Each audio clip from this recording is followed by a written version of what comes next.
All right, everybody. Welcome to Open Road Podcast again. Today's guest is going to be Rebekah Rios Lee. How you doing? Good. How's the drive? It was good, rainy, Yeah. the whole way, but that's Houston. So, you nervous? A little bit. Why would you be nervous? I just want to, be able to express how I was feeling and Gotcha. not miss anything. So I feel like it's an important day for you, for me, for a lot of people that want to know your story, because I think we get to know the story, but we don't get to see the details or hear the details of your story. Yeah. And you have a very powerful story. And we'll get into that, but what's going on now? Like what you got going on like right now? Like, what's happening in Rebekah's life, Right now, I'm a realtor. I'm shooting at interior design. Nice. That's like a passion of mine. I'm a mom. So I'm guessing this is going to be your I'm project? definitely looking and seeing what you need. Mm-hmm. And I'll volunteer for that. Gotcha. I'll sponsor you on that. Right. The sauna stays. Yeah, right? the sauna stays. Yeah, Love this. This is top quality, right? We just got to put some like drapes. So maybe you got some velvet. licensed how long ago for your real estate? I took my test back in December 22. Okay.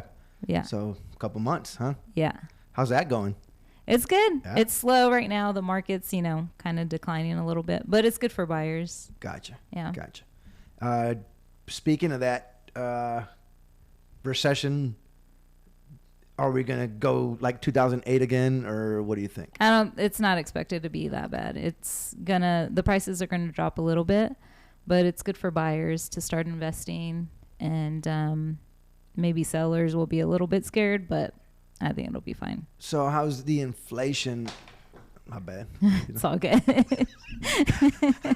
Fucking that's in your I think you're more nervous than me. Jeez. So what's the inflation like? How does that relate to like what's happening in the real estate market? I think people feel like they're just more scared to buy, and like they're a little afraid of a commitment because they feel like they can't afford it. But honestly, there's so many programs out there, like they can get in with $3,000 down, $5,000 down. Really? There's a lot of programs like that. We Nice. want people with a house and a home, especially with kids and all that. What's your and you don't have to say this, but like, is there an average you guys shoot for as realtors, like, or you know what I mean, like, as what's your goal for every month? Like, is there I hit this and I know I'm going to be good. Like, do we have that or no? Because I don't know. It's mainly a yearly goal. Oh, okay. So, who I work with, they want us to shoot like $1 million in sales or buys a year. So that can be in 1 month, Gotcha. or it could be a span of a year.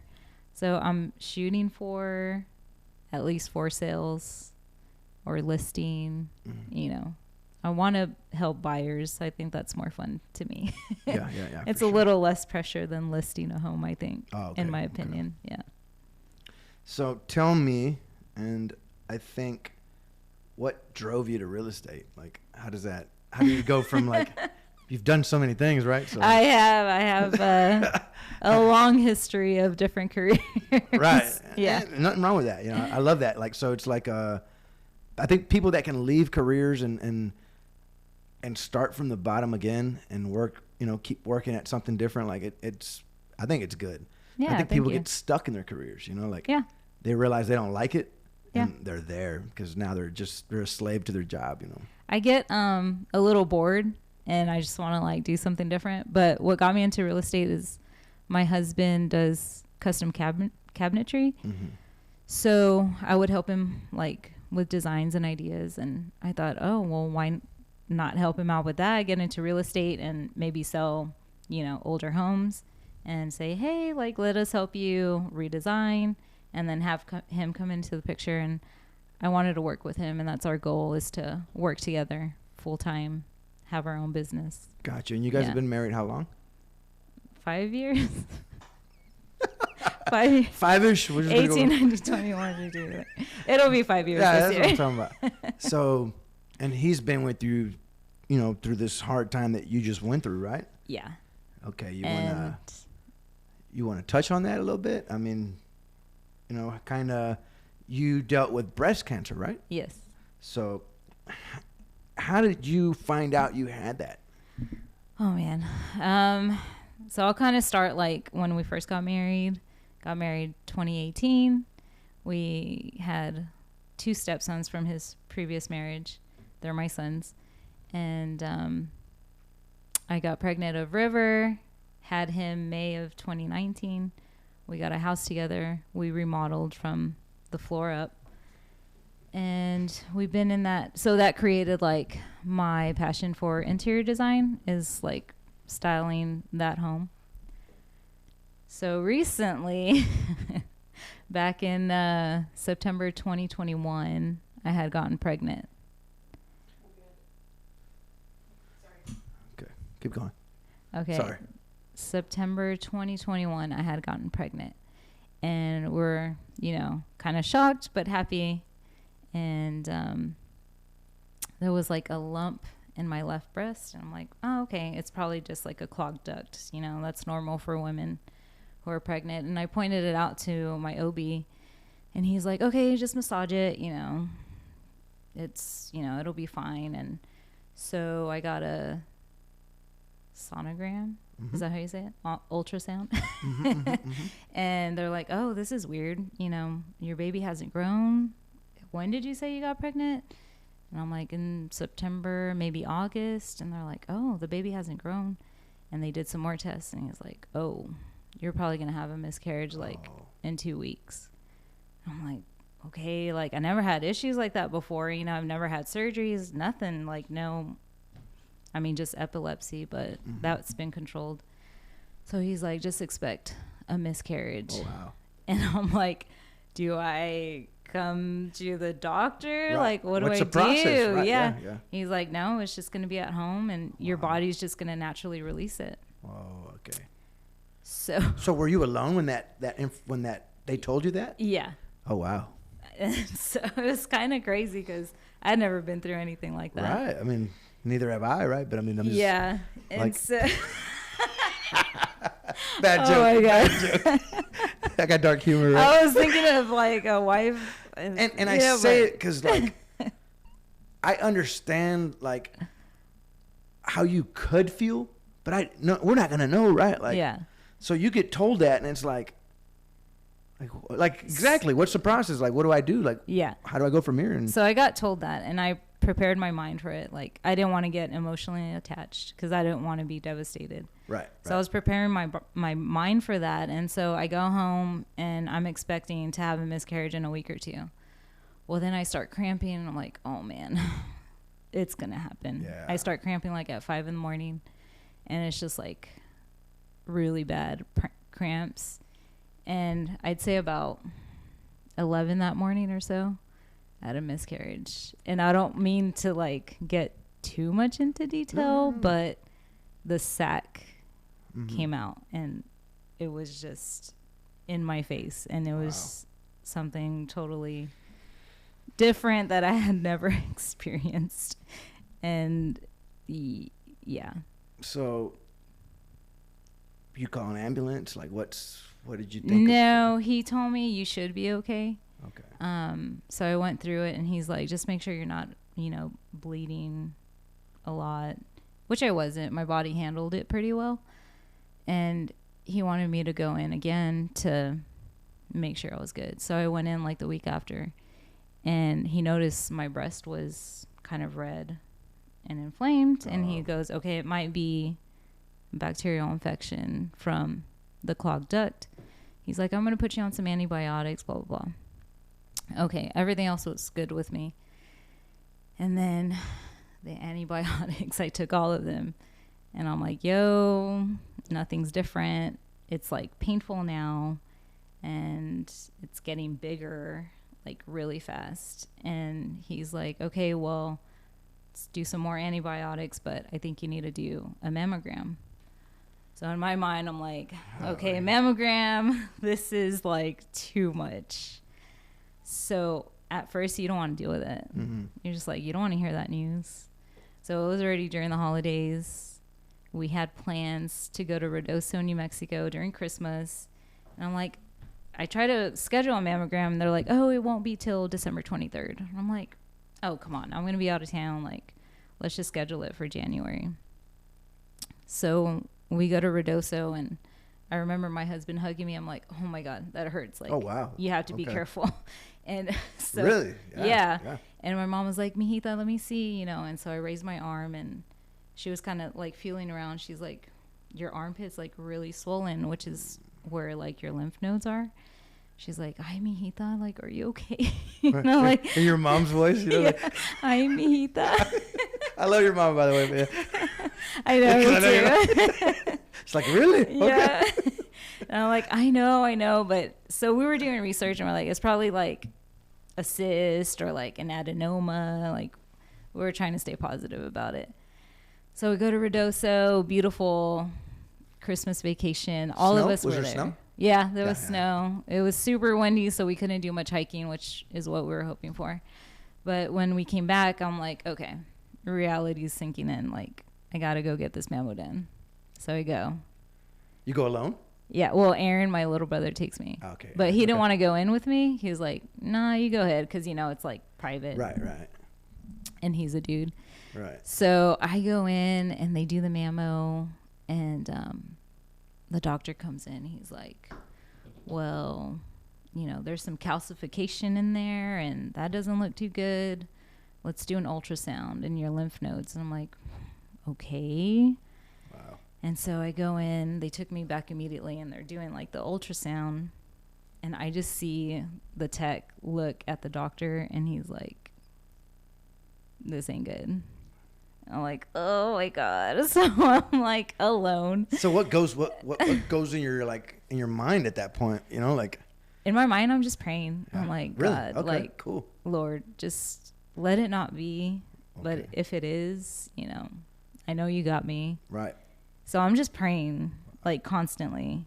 And so your faith is big. You know? Yeah, I got strong faith, and it's grown even more since this. So I was just praying to keep myself calm. I don't like get anxious. I don't like have fits or anything. I'm just like really reserved in that aspect. And so they're like, you need to get a biopsy ASAP. So when I'm walking out of the clinic where they did the mammo, this young girl, she's like, I'm so sorry. And I'm like, what do you mean? Like, you don't know it's anything yet. And she's like, I'm just so sorry. So I'm thinking like, okay, they know something I don't know. They hadn't said anything. This random girl. Yeah, she had walked me in, and then she was walking me out. Oh. So when she told me that, I'm like, yeah. walking out, and I just felt like this heat over my entire body, and just like tunnel vision walking down the hall. And I'm like, oh my God. And I could feel my heart pounding through my neck because I was so nervous. Nervousness. Because of what she said. And then my friend Lindsay's like, why the did she tell you that? Blah, blah, blah. She shouldn't have said anything. She just, she was so mad about it. And I'm like, I don't know. Things happen for a reason. Right. Like, you know, whatever. So I get to the truck, and Aaron picked me up, my younger brother, and he's like, how'd it go? And I'm like, I don't know, dude. They want to do a biopsy. And he's like, oh, shit. Yeah. So at this same time, my abuela's in the hospital, and she has COVID. This is all like in the same week. It's nuts. Mm-hmm. So the only people that know what's going on is like my husband, my brothers, my mom and dad. Wow.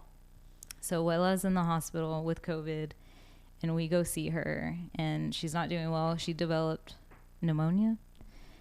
She's not doing well, so we're like, okay, something's probably going to happen. She's probably not going to come out of this with that. I mean, with her age and everything. So we were all kind of like just preparing. So all of my family comes into town, and she ends up passing away. And my biopsy scheduled like within the same week of her whole like funeral, vigil, like rosary and stuff. So I think it was like on a Tuesday morning, I went in for the biopsy, and dude, the biopsy needle's like this big. And so I'm like seeing this needle, I'm like, oh shit. So I'm just with my head like laying down, just staring at the ceiling. And they're like, "Are you ready for this?" I'm like, "Dude, just do it. Like, don't ask me. Yeah. Like, just do it." They're like, "Wow, you're really strong." I'm like, "Yeah, well, what do you want me to do? Like, flail my hands all over the place?" Right, but you got this faith already. And so you're going into this, it's the biopsy yet. You haven't been told anything. But they know something already. Yeah. And pretty much. they're trying to really like pinpoint it and figure it out. Yeah. So they're running more tests to get like a more focused test or view of what's happening. Yeah. And the whole time when that's happening, do you think you already have it, or what are you thinking there? I'm thinking, God, like, please don't let it be. But at the same time, I'm like, okay, it probably is. So you're being, you have to be, I have to be real about it. I have to be real because I have to prepare my mind, Right. like, of what's to come. Because it's a mindset. Yeah. And I'm sure the mindset will change as you start getting more and more information. Yeah. So, okay. I just kind of wanted to. Yeah. I've always had a really strong mindset. Mm-hmm. I've always believed in myself and I can do anything. And usually with everything I try, you know, my mindset and I can do it. And I've done it. So with this, it was a different type of situation. Yeah. But I knew I could get myself through it. Not only through me, but, you know, through God and just being strong in faith and Him giving me strength. So that's why there was a lot of praying just in my head. And it didn't even have to be out loud. It'd be in the shower. It'd be driving in the car. It'd be like. It could be a thought. You know? It could be a thought. Yeah. Just something to like calm your nerves. And if I was feeling anxious, I'd just, you know, just pray. Like, calm yourself down, take deep breaths. And Dude, I mean, I couldn't imagine kind of the. And then you got kids, you know. Like, dude. Oh, I could, you know. No. So, yeah. So you go to the biopsy. So I go to the biopsy Tuesday morning. And that evening is the rosary for my abuela. Wow. Nobody knows yet. God. So you're getting hit. Yeah. So I get the biopsy. So I'm in pain at the rosary. And I hadn't told like my Theo's cousins, like we're all gathering, and I'm not telling anybody because it's about my abuela right now and honoring her. And, you know, I don't want to bring this upon them at such a tender time in our lives. And so all of our family comes in, and my Theo Mar comes into town, and him and I are pretty close. We don't see each other every day. He's in California. Mm-hmm. And I had told him what was going on, and so it's kind of funny because I was driving him to get a rental, him and Brian, and the doctor calls me. So I had told my Theo Mar what was going on. And gotcha. The doctor calls me, and I'm driving. He's like, "Hey, this is Dr. Newton." Are you on speaker? Yeah, okay, he's on speaker. Okay. And my Theo Mar, he looks at me and he's like, like, because I'm driving. Right. He didn't want me to like wreck. Like, I don't want to fucking die, you know? Exactly. Like, pull over, Rebekah. And he's like, "Are you good? Like, are you good? Right. Like, do you need to stop?" You know what's going through his head? He's like, well, not only like, she's going to get some news, she's also a female driver, right? Yeah. Exactly. Messing with you. I say that all the time. Right. I'm like, was that a chick driving? It was. It's true. It's true. Yeah. It's not true, guys. But no, anyways. it's not. It's all joking. Yeah, it's all joking. So you get the phone call. So I get the phone call. You're driving with my Theo Mar and Brian, my uncle Brian. And he's on speaker. And he's like, "Okay, are you ready for this?" I'm like, "Yeah, like, just tell me." Shoot it. Yeah. He's like, "It's invasive ductal carcinoma." And I'm like, "Okay, what does that mean?" Right. Because all these, like, my mind is just, like, going. Yeah. So when he says that, I'm like, what is that? What do you mean? Like, I get it's cancer, but is it, like, harsh? Is it contained? Is it this or that? You know, they don't even know. Wow. He's like, "All I can tell you is it's invasive ductal carcinoma. You need to get to a cancer center, like, as soon as you can." Yeah. And my Theo Mar was like, "Oh my God, please don't wreck." He's like, "Please don't wreck." And you know, I don't even feel bad about my miscarriage joke anymore. Like, I guess it just runs in all our blood. Like we're just like, we're dark humored people, man. Yeah, it's dark humor. Yeah, we really are. Like, we all bust each other's chops. It's cultural, I think. I think so. Right. Well, that just kind of makes everything lighter, you know. Yeah. Just so we can joke about it and not get. So they're gonna schedule you for more. Yeah. So I take my Theo to get his rental, and I'm driving by myself, and I'm just like praying, like, Lord, just give me the strength to get through this, because I have a kid, I have a husband, I have my siblings, and I have my parents that I want to take care of when I'm older. You know, when they're older, I'm their only daughter, so it's like I want to be the one to take care of them. So all of that was just like going through my mind, and just like motherly instincts, I'm like, I want my son to have a mom when he's older. And all those thoughts just go through your head, because you don't know if it's spreading, you don't know if it's in vital organs. But you are in pain. I am in pain. So on a scale of 1 through 10, that pain, what would you put that pain at? I'd probably put it at like probably an 8. Right. But if like River, my son, if he would put his head there or hug me, I'm like, oh yeah, wow. that So, hurts. I mean, it's painful then. Yeah, it's very painful. And my, not to be weird, guys, but my nipple started like inverting and started like pulling in. Okay. So that was like the cancer, like. Como que it's like, está chupando, like, oh, wow. Yeah, not chupando. Well, you know what I mean, like on the reverse, right? Like, that sounds bad, I guess. Sorry, I'm like the worst fucking host, you know.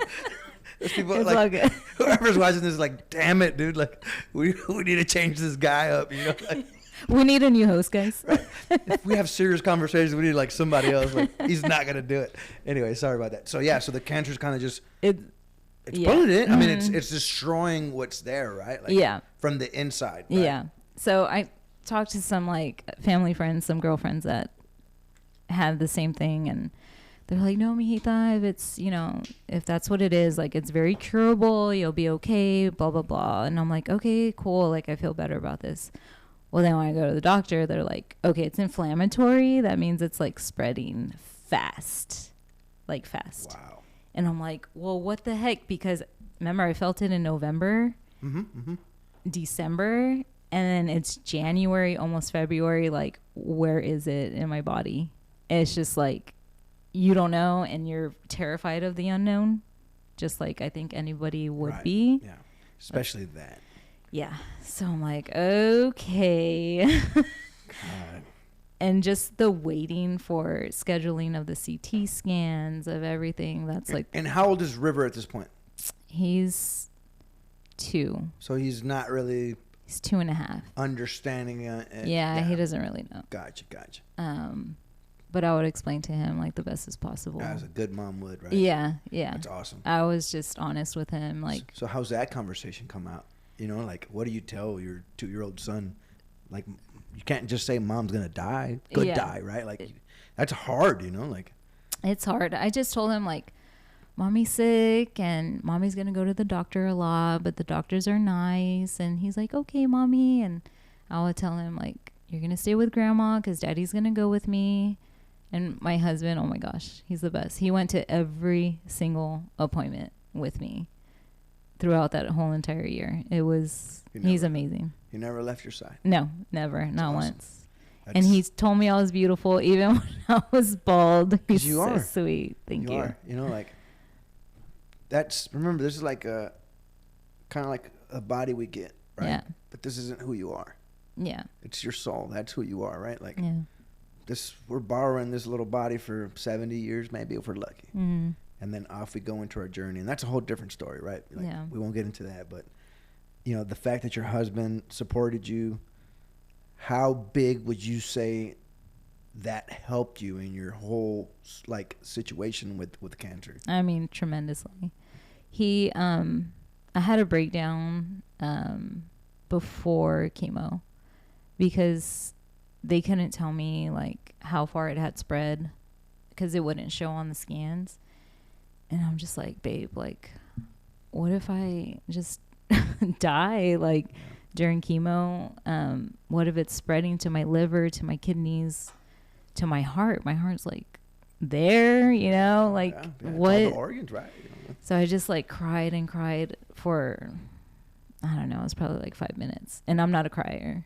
and he kept his cool. He's like, babe, like it's gonna be good. I'd have been bawling, dude. There's no way. I mean, you know, I'm a crier. Like you know, like I get real sentimental with even your story. Like I gotta like stop so my eyes can readjust. You know, and keep going. You know. Yeah. But it's just. But you know what? Maybe in a situation, he had to be that way. Your husband had to be strong. I think so. Because he don't have a choice, right? Yeah. Like he has to show, like, you know what? Like, this is it. Like, yeah, I have to either I'm strong, and I give her that strength with me, or I crumble down, and guess what? Like she's gonna crumble down next to me too. Yeah. So you know that plays a big part. Honestly, like I think that helped me because I was strong and I was the rock in front of my family. Like I didn't want them to think I was struggling that much. Mm-hmm. I wanted to stay strong for them. That way they weren't worried, because I know they would have worried a lot, and I didn't want them to worry as much. Yeah, because even through the process, your mom she looked good. Yeah. For having her daughter go through something like that. Yeah. But I think that's also just who she is. Yeah. That's who your dad is, right? And, like, so. Yeah. And that was me also, like, assuring them, like, I'm good. Like, I didn't have a breakdown in front of them because I'm their only daughter. Like, how much harder would it have been if they see me, like, crying and depressed, you know? And I didn't want that. And I wasn't that. Right. And if you did or do fall into something like that, there's nothing wrong with that. Oh, like, yeah, I know like that. You just don't get comfortable staying in the depression, right? 'Cause sometimes we got to feel that emotion, because we're put on earth to start feeling a bunch of things, right? Oh, yeah. So the emotion of happiness, sadness, joy, fear, courage, you know. So we're experiencing different things as we go, and I think people like, oh no, I won't experience depression. I think we all get it, but I think you just, when you got it, like it was like, no, you know what, you ain't doing that to me, right? Yeah, exactly. So like maybe you dabbled in it for like maybe a couple of minutes when you broke down, right? You know, and then just your strength. It seemed to me it would have been too easy to like give up. Yeah, you got too much to live for. Yeah, you have like that thought, like, okay, I could die during this process, or you can say like, I could live during this process. Oh wow, yeah. So you know, it's right. like, what do you want to do? And it's positivity, right? Yeah, I just like, no, I don't want that. Like, I want to be here, and that was my mindset like the whole way through. And in the showers, I would cry sometimes, but it was just praying to God, like, just give me the strength. So now you have your diagnosis. Now they're telling you, is there any other tests you go do, or are you already starting chemo? How's that work? Okay, so they told me it's inflammatory, and so they're like, we need to get you in chemo like stat, like now. Wow, so it's immediately. And now when there's chemo, is there different types? Yeah. Oh, okay. It's different for everyone, but since mine was like spreading so quickly, they did the stronger ones first. Oh, wow. And they call those the Red Devil. Wow. Yeah. Because it's red and it's strong, and it's going to hit you like immediately. So and you got that first, right? Yeah. So does that go through a vein, a port? Because I was talking to Carlos, and he was saying like he could have a port or a vein. How'd you get yours? I decided on a port just because the sessions would be quicker. Oh my God, I have a story about that. Let's get through the red chemo first. They call it the Red Devil. Wow. Because it kills like everything. Even good stuff, huh? Even the good stuff. Wow. So the first session wasn't bad. I just got really red on my hands, and they were like, give her Benadryl like now. Wow. They like, the nurses kind of freaked out, and so the Benadryl helped. It didn't kick my ass the first time. I felt sleepy, but it wasn't too bad. Now the second and third and fourth, that was hard, because it's so strong that it just takes the like life out of you, and you're urinating this stuff for like 2 days. So it's in your system for that long. It's not in your system just for those few hours. It's like 2 days. So you took 4 chemo treatments? No, I took more. This was 4 of the Red Devil. Oh, Red Devil. Okay. Yeah. To just get you level a little bit. So like by the second one, my breast was already like reducing in the redness, and it was like not as tight and hard. So that's how strong it is. Like it was working fast. And then they put like this shot in the back of your arm. It's called like Neulasta, I think. And it releases white blood cells from your bones.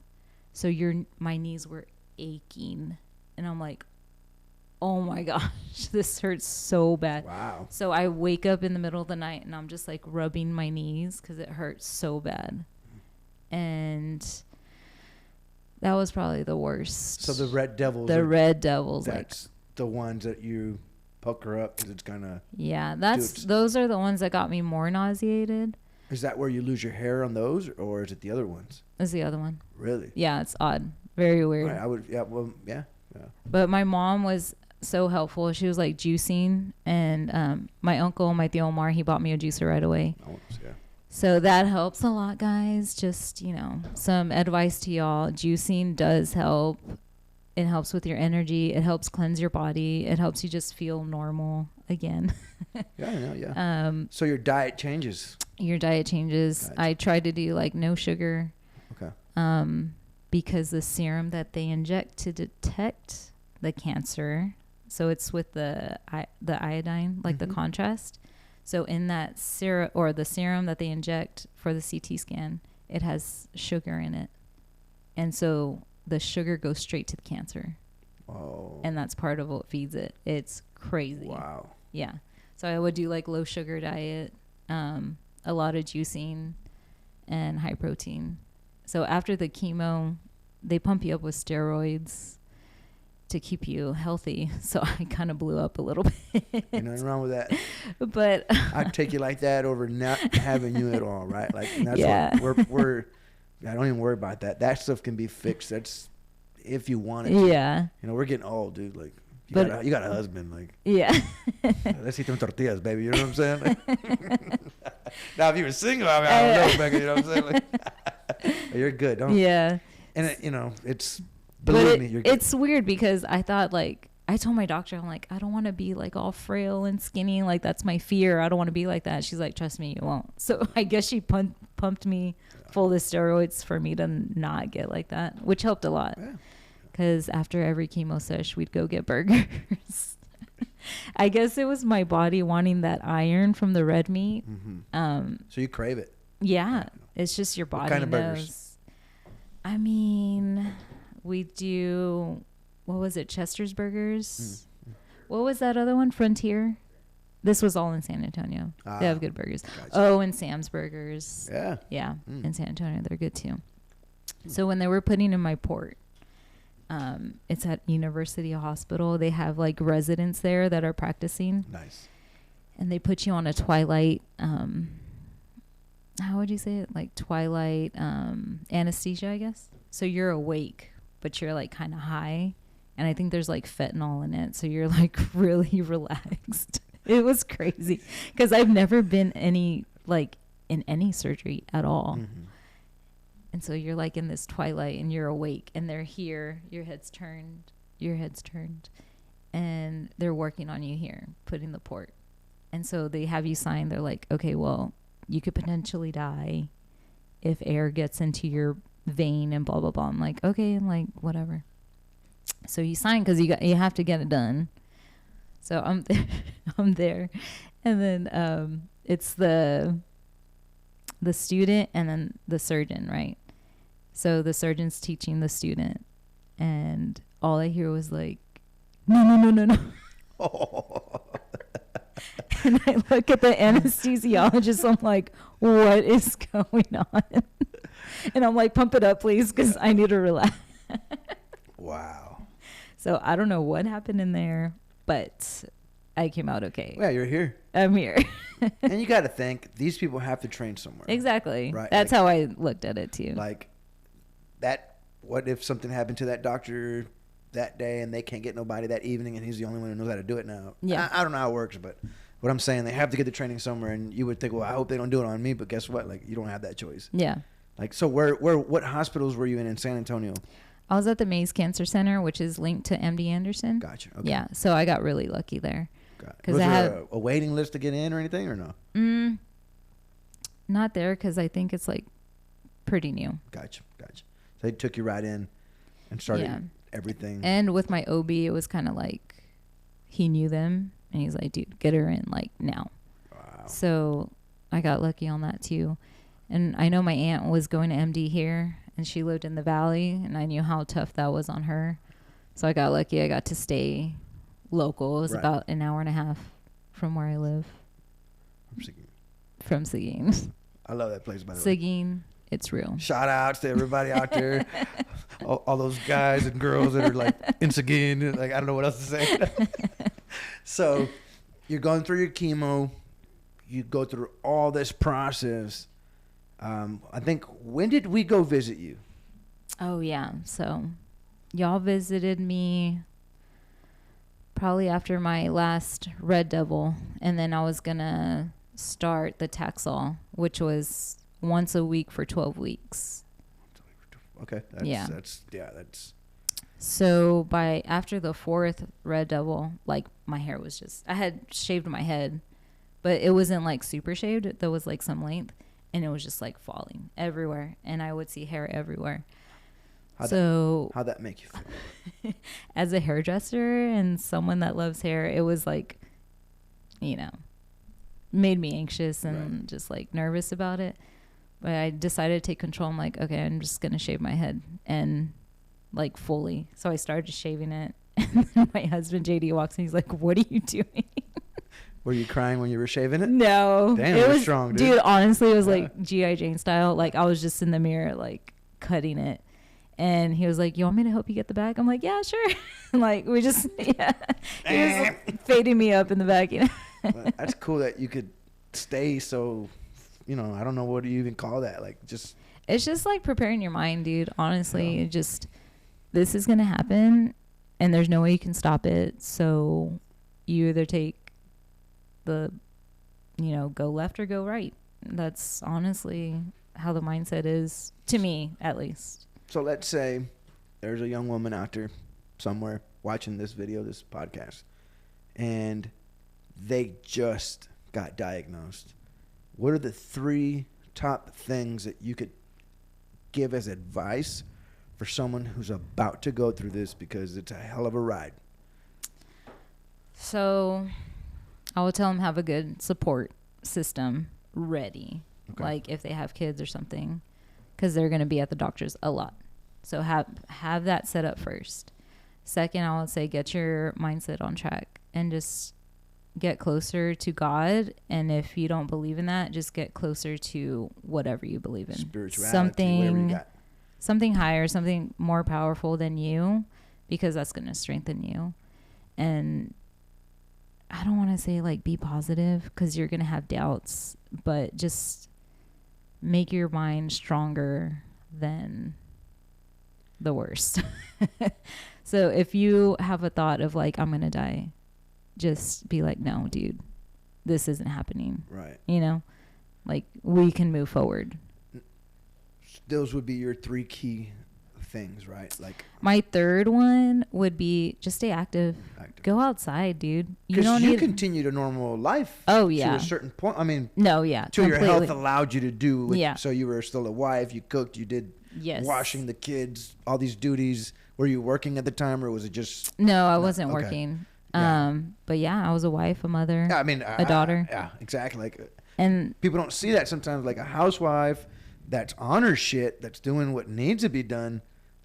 That's work, you know, and it's not because you're not working. Oh no, like I'm taking care of like kids and getting stuff ready because I'm gonna go back to work. But right now, this is important to me, right? You got it, hubby? Yeah, I got it. Like, and I think that's so important that you guys, seems from what you're saying, and I see it. You guys have that with each other where it's like, hey, I need to lean on you. Oh yeah, and then you do it. My husband helped me with a lot too. Like after chemo, I'd be so tired, and if there was laundry to be done or the kitchen needed to be clean, he was working full time, and he's like, I got it, babe, don't worry, like just rest. That's awesome. And that's such a blessing because not everybody would be willing to do that as they're working a full-time job and having to deal with something like this at home.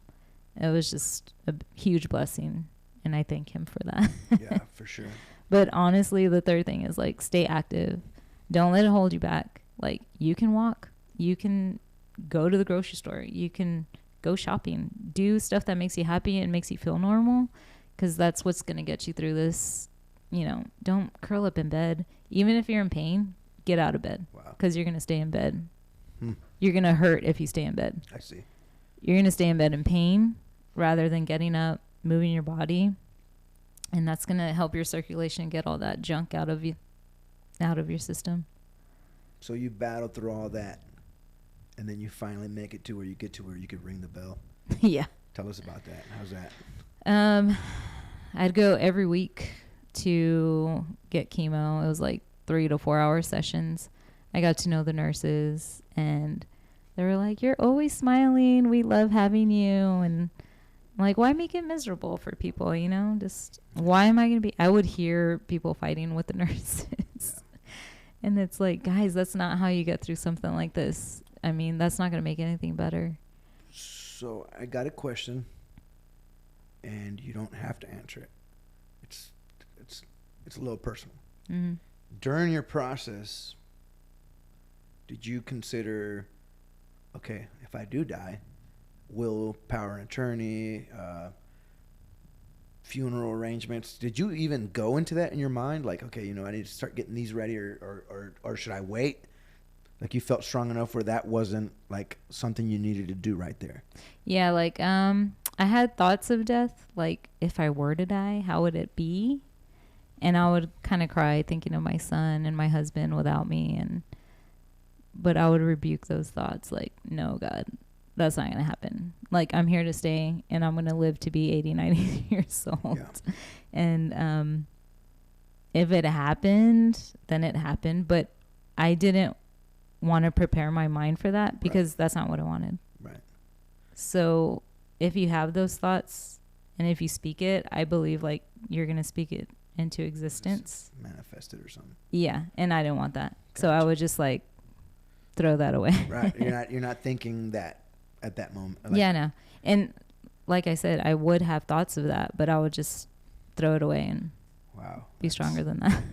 That's crazy. Like me, for example, like I can be like buried in a veteran cemetery, right? Yeah. So, and then like I feel good that if something were to happen to me, like I don't really have to think about that. Mm-hmm. Now I wouldn't get the whole like funeral and then, you know, the fancy stuff.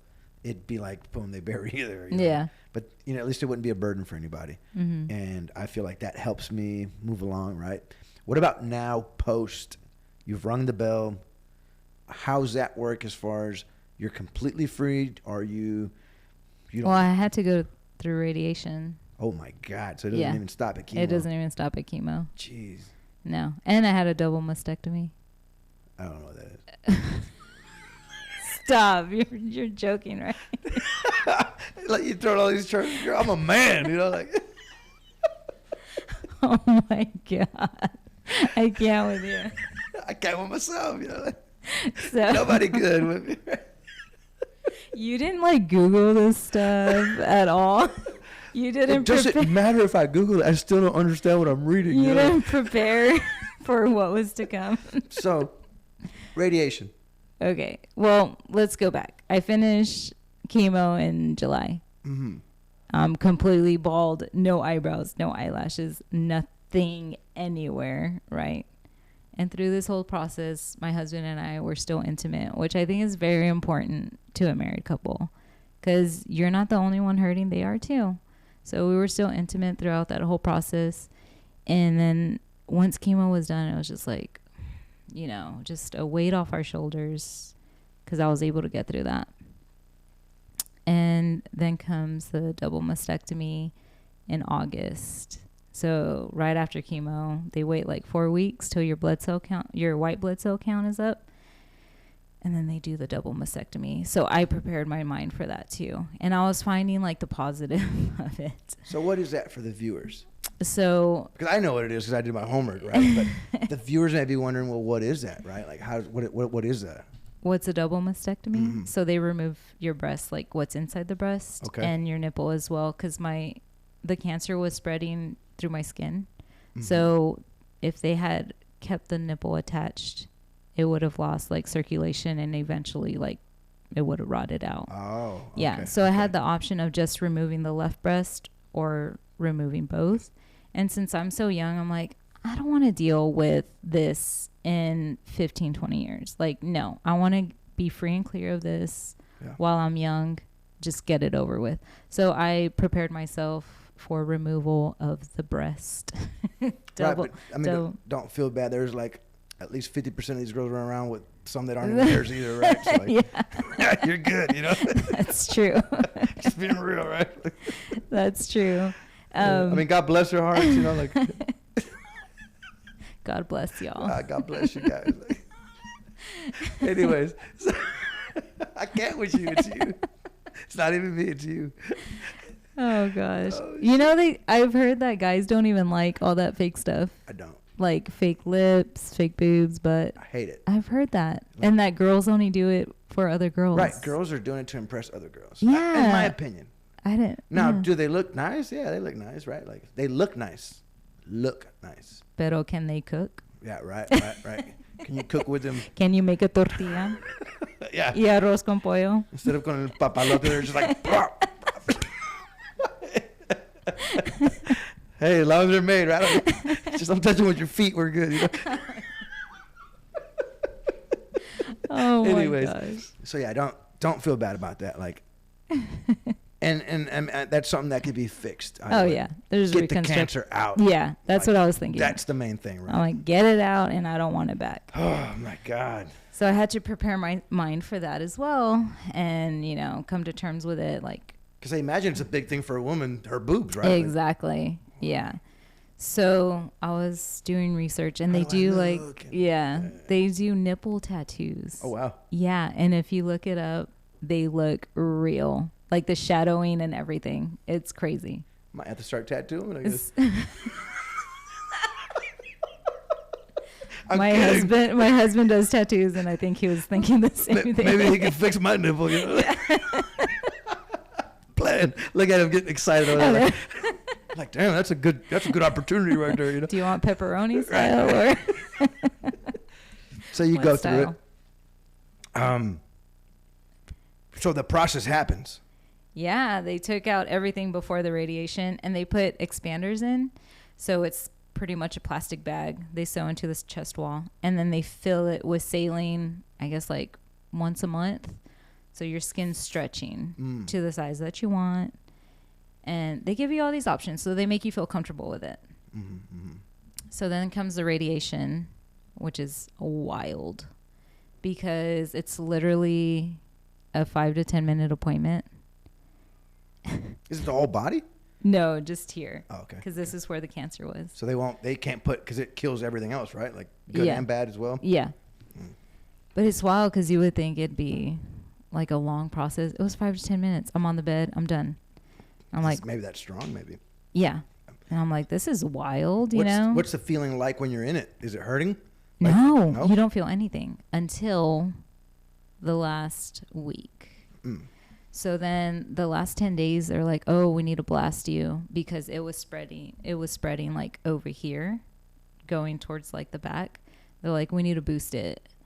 I'm like, okay, whatever that means. Well, it means stronger radiation. Oof. So the last 10 days, they boosted the radiation. And then my skin, dude, crazy. If my shirt would stick to it and I pulled my shirt off, my skin would come with it. Oh, wow. It was sick. Damn. It was crazy, yeah. And I was like, oh, my God, is this normal? So I would just ask the girls, like, is this normal? And they're like, yeah, you're good. Just wear loose-fitting clothing and blah, blah, blah. Well, then after my last session, it started getting worse and worse because the radiation's still in there. And so, I mean, I got a scar from it. It was just raw, like just completely raw. And I had to just hold my hand here for like, I don't know, 4 weeks. Damn it.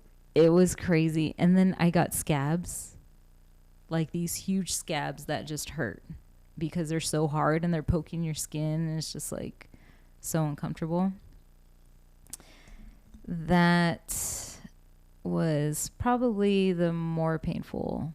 That radiation. Yeah, the end of it. You don't feel anything while you're on the bed. It's the after effects. It's the aftermath. Yeah. Whooping that ass. Yeah, it was crazy. I wasn't expecting that. So then what happens after radiation? So radiation, they just want you to heal from there. And then like a year after radiation, you're clear to do the reconstruction. So I'm not even there yet. Okay. So Okay. I'm just trying to get the timeline like in my head. Right? Yeah, I finished radiation in December of 22. Oh wow. So, yeah. Yeah. Okay. And during all that, during last year, I was hiking. We went to New Mexico. We went to the Rockies. I just kept active. I just traveling and took the river, and I mean, it was just keeping positive and feeling like myself, doing things that made me feel like myself. Even though I was wheezing from the chemo, I'm like, okay, I got to slow down. They're like, no, yeah. My parents and my brother were very cool about it. They're like, no, yeah, we'll slow down. It's all good. So radiation's your last treatment. Yeah. And then you get to the point where they do what test to say, hey, you know what, Becca, you're going to be okay now, or we see nothing, or how does that work? Like, so funny story. Really? Okay. So, I guess it was in March. I see the radiation doctor, and she's like, "Oh, well, your last scan we saw, I guess they called it like a polyp, or I don't know what they called it, something in my lung." And I'm like, "Well, what are you telling me? There's cancer in my lung?" And she's like, "Well, no, everybody could have them. I might have them and not know, but I want to do a CT scan to check." And this was in March, right? So I'm like, fuck. Like, yeah. Am I going to go through this shit again? Oh, man, yeah, okay. Oh, my God. So I told her, like, okay, well, you need to schedule it ASAP because I don't want this in the back of my head. Driving me nuts. For, like, so long. She's like, no, yeah, we're gonna get it done. So I get my port out. I think it was March too. I get my port out, and I'm awake during the whole process. They're like pulling and tugging. I'm like, it was crazy. And the very next day, I go to the CT scan and I ask the guy, like, is there a hole in my vein? And my cool to get like the contrast. Jeez. And he looked at me like, you crazy, dumbass. Yeah. But you don't know any better. Right? He's like, I don't think anyone's ever thought of it like that. So they do the contrast CT scan and all that, and oh my God, thank God, everything's like clear. Cool. But they haven't said like you're free and clear. Like I'm on maintenance drugs. Gotcha. It's like almost like a chemo pill. It kills like the outside of the cells, which could potentially be cancer cells. And I'm on hormone suppressants, and so the battle's still going. Oh yeah, it'll be 2 years on like that chemo pill, and then 5 years on estrogen suppressants. Because I think, the cancer was feeding off of the estrogen, so that's why I'm on suppressants. Were they ever able to tell you where it came from or why it formed, or is it just?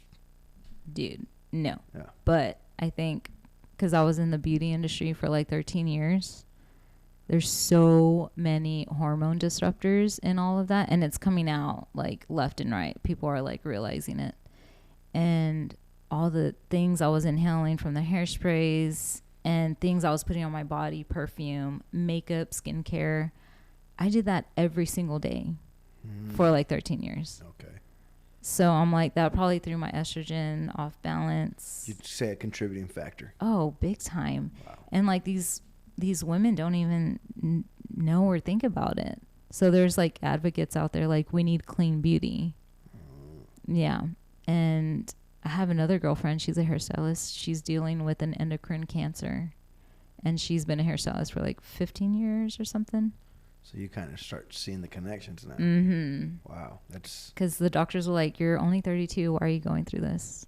I'm like, well, I've been in the beauty industry for 13 years, but they don't even take that into consideration. They're like, no, it's safe and, safe amounts. It's like, yeah, I was around it all day, every day. Yeah, exactly. For so many years. I'd like to kind of conclude, not so much yet, but I want to go into life now. Like, how does Rebekah go through a day now? What's changed post chemo, post radiation, post double mastectomy, right? Yeah. I mean, what's your mindset now? Like, So I lost a lot of strength last year. I've always been like strong in my upper body and stuff, and I just lost a lot of strength because I couldn't really work out because the port would bother me, and I didn't want to like pull it out of place. It's just a lot of worry. So this year I'm like really focused on getting my strength back. I'm getting with a trainer.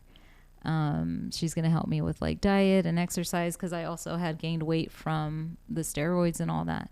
And I just want to feel healthy again. My lungs aren't wheezing anymore, so I feel like I'm strong enough to do this. That's one of my main goals, is just getting strong again. I don't want to feel weak anymore because I did feel weak for a whole year. Well, yeah, your body battled something that was supposed to kill you. Yeah. So yeah, you being a little weak's okay, right? Yeah. So, do you find yourself getting anxious to get back to where you used to be as far as physically, or? Not anxious, but it is a goal of mine. Right. But we need to embrace our new bodies.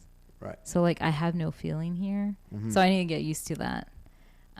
There's a lot of things I need to get used to. I'm not as mobile in this arm, so I can't like reach as high. I have to keep like stretching, and it's just really tight in this area. And they removed 3 lymph nodes, which thank God did not have cancer. So that's a good thing. But I'm just like really tight in this area, and lifting weights I know will help it, but I have to keep stretching it like 3 times a day. Wow. So I don't think it'll ever feel normal again, but I'm adjusting to a new body, but I want to make it better than my last. Right. And just keep improving. So your mom and dad will probably see this podcast. I imagine this episode they will be watching. Yeah. Is there anything you would like to share now with maybe something you want to tell them and, kind of get a message to them? Well, I want to thank them first. I mean, they were with us every step of the way. They never complained, not once, like, you're going to the doctor again. It was never like that. They would be praying for me, and they were just happy to help me. My mom would, Mijita, we need to make you this to make you feel better. We need to make you this tea to help you feel better. And Dad was just strong the whole way. I never like saw him cry, because if I see my dad cry, I'll cry. Right. Because it's just not something he does. They were just amazing through the whole process. I don't think I could have done it as easy without them. And I stayed strong for them, honestly, because I want to be able to pay them back when they're older, and I want to be able to take care of them as a good daughter that I am. Right. Mom. I can tell you this, knowing how they are, who they are, that they're extremely proud for you to be able to talk about this, right? And that doesn't come easy. It's not easy. I know it's not. And I know you come in here with like good faith, a good attitude, positivity. And I do appreciate it. I know they're like, this has got to be something that just fills their like lungs with like pride, because like that's my daughter, like. Another thing is like, they never broke down in front of me. So if they were crying behind closed doors, I mean, that kind of helped me in my mindset. Because if I would have seen them breaking down and crying, like, I can't imagine what that would have done to me. Right. It would have just made things, I think, a little bit harder. So I'm kind of glad that, they kept pretty stable throughout that process. My brothers too, and my husband, they never really like cried in front of me, and I never asked God why. I kind of like, told him, I'm kind of glad it was me if you think I'm strong enough for this. Because seeing my mom older and my grandma older and my tias, I'm like, well, what if they couldn't get through it? So with like the statistics, have you ever seen that movie? Fun with Dick and Jane. Statistics. Right. Knowing that it affects, I think, like maybe 1 in 8 women. I'm like, okay, God, if it's like me and you think I'm strong enough, or I'm strong enough, like I'd rather it be me than someone who might be a little bit older or weaker than I am. Like I was cool with that. And I never like pointed my fist at God. I never asked him why. I was just like, cool. Like I'm strong enough. That's a common thing I've heard from strong people that get cancer. Like, well, I'm glad it picked me versus another family member of mine, because I think I'm strong enough to handle it. Yeah. So I think that's, wow, that's, again, I'd rather about others. I'd rather it be me than my child or a nephew or a niece, you know? And I see it that way. Yeah. I never question God because he knows what's up. For sure. You got any final thoughts that maybe something you want to say that I haven't asked, or anything like this? Obviously, like, I think you've said a bunch of great things that could help so many people. Mindset, we went to process, right? Because there's people that don't know what to expect, right? Yeah. There's husbands out there that their wives going through this right now. Yeah. Like, and you've talked about how important it was for your husband to be there for you, and the intimacy that still was there, like, so, I think we've touched so many good things. Is there a final thought, something before we close this thing out, that you want to express or put out, or anything? I mean, any message. I don't care if it's got to do with cancer or not. Any thought, anything that, because people are watching this stuff, Yeah. Like, I just think, guys, let's not play the victim. We're never the victim. I mean, you have a life, and if you're grateful for it, I mean, there's no better thing. If you change your mindset, instead of saying, why is this happening to me? Be grateful. Like, I have another day. Yeah. Be grateful. Just thank God I have another day. Yeah. And if you're grateful for a roof over your head, some food on the table, even if it's minimal, if you're grateful, your life's going to change, and it's going to change for the better.